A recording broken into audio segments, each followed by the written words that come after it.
This is my 2021 Yz125x. She's a little messy, so we're gonna give her a little cleanup. She's got about 18 hours on it. You can see I've been doing a little road riding. Otherwise, everything's mint, everything runs good. I did have a problem with the 32:1 mix ratio, so I'm currently running a 36:1 with Dominator oil, not Yamahas 2R. Seems to be running pretty good. Haven't fouled any plugs out. But I think we're gonna get right into watching my video. I'll see you later.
Seen it dirty, now here it is clean, looking fresh.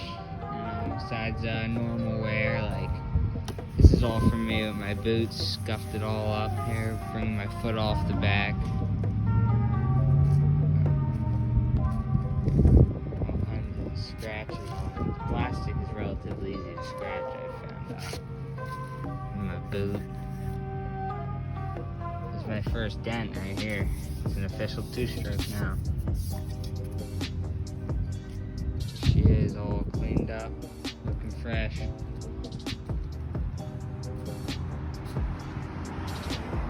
So I'm sure you guys didn't click on this video just to watch me wash my bike. So I'll give you a little review on my first 20 hours on the new 2021 Yz125x. So far, I haven't run into too many problems with it.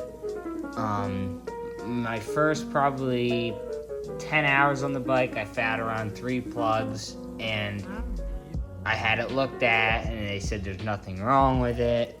So my next option was I switched from the Yamahas 2R to the AMSOIL Dominator. And this stuff ran phenomenal. I mean, it solved my problems. I have not found a plug since. I also leaned it out slightly from a 32:1 mixture to a 36:1. A little less oil, but not too much. And I haven't had any problems since. One thing that I did notice that might spook a couple guys if they're not used to, if this is your first two-stroke. This thing that the overflow tube that comes out of the power valve, I had some oil coming out of that. That's all unburnt oil. I mean, I haven't had a lot since I leaned out my bike a little bit and switched to the Dominator, but it's not anything bad. Your engine doesn't have a hole in it or it's leaking. It just means that there's a lot of unburnt oil going on in there. So you might want to lean it out, or maybe if you're not running the bike hard enough. I know some of my other buddies on their Yz250s had the same trouble, but it's nothing of the ordinary. But big question here is this bike good for a beginner? And I can say, I think that if you fit the height, if you're an adult-sized person and you have some skill, skill on like a Yz85 or something like that, you definitely want to be used to two strokes before you hop on this. But it's definitely not a hard bike to ride. It's easy to ride, the power band's manageable, and it's fun. I mean, this thing is fun. It's basically a Yz125, but big. I mean, it rips hard. It's not the fastest bike in the world, but the power's there when you need it. I did notice that these plastics scuffed up pretty good. I mean, that could be me just riding it hard, but I had no trouble, as you can see, scratching up my fender at 20 hours. The pipe, you know, they haven't changed it in 20 years. Nothing too special about it. I have a dent in it, but that could just be from hopping logs. It does not come with a skid plate, but I did buy one and put it on, and I think it was a great investment. Another thing with this bike is you would not believe the bottom end torque that it has. I thought, you know, Yz125, not too much. They're really top end bikes. It's got some power down low. You can lug this thing pretty good. You don't want to be out there lugging it a lot because you might foul a plug, but you can lug it. You can lug it pretty good.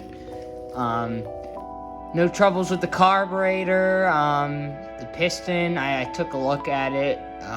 Probably around 18 hours or so. Piston rings looked fine.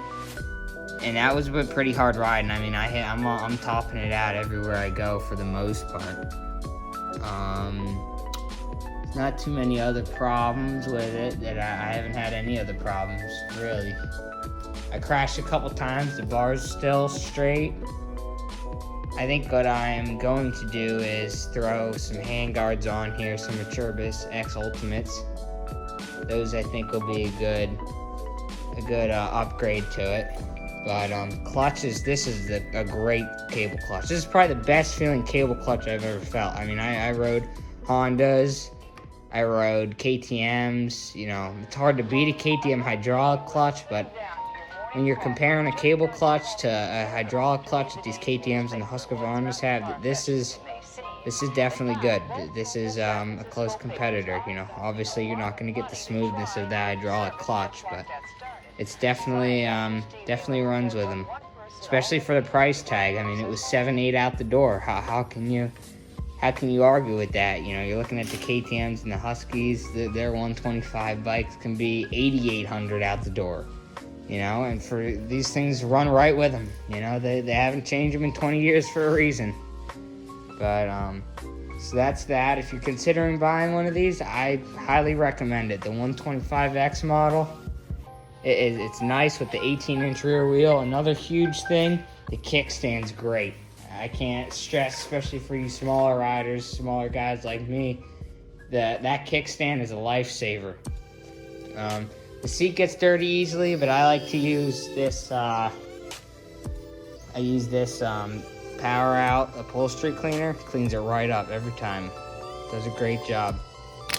Gotta keep that chain oiled. I know one day I didn't oil it after washing, and it was a little rusted. You can see it's a little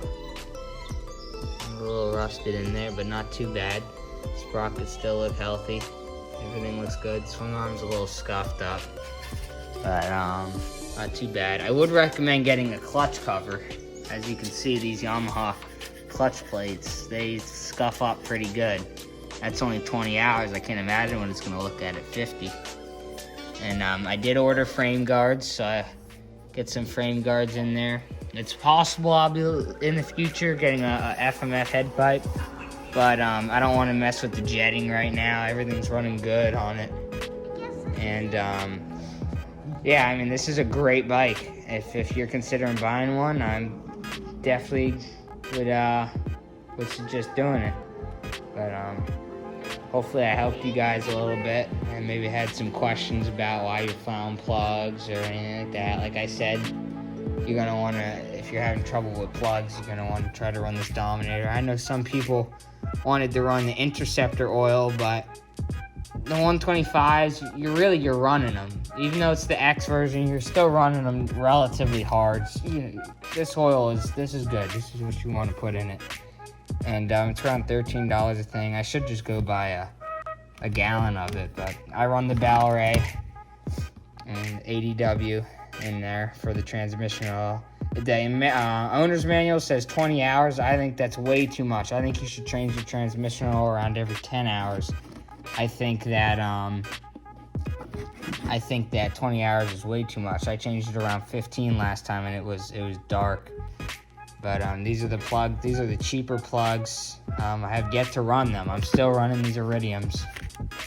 They're not stock, but if you know, I would probably switch your stock one out to this. These iridium plugs, they're great. They run good, and they last long. But another sweet thing, these wheels, they're beautiful. Yamaha really did a good job making them that nice blue. But so yeah, that's about all I got. I hope I helped you, and I hope you're riding one of these soon. See you later.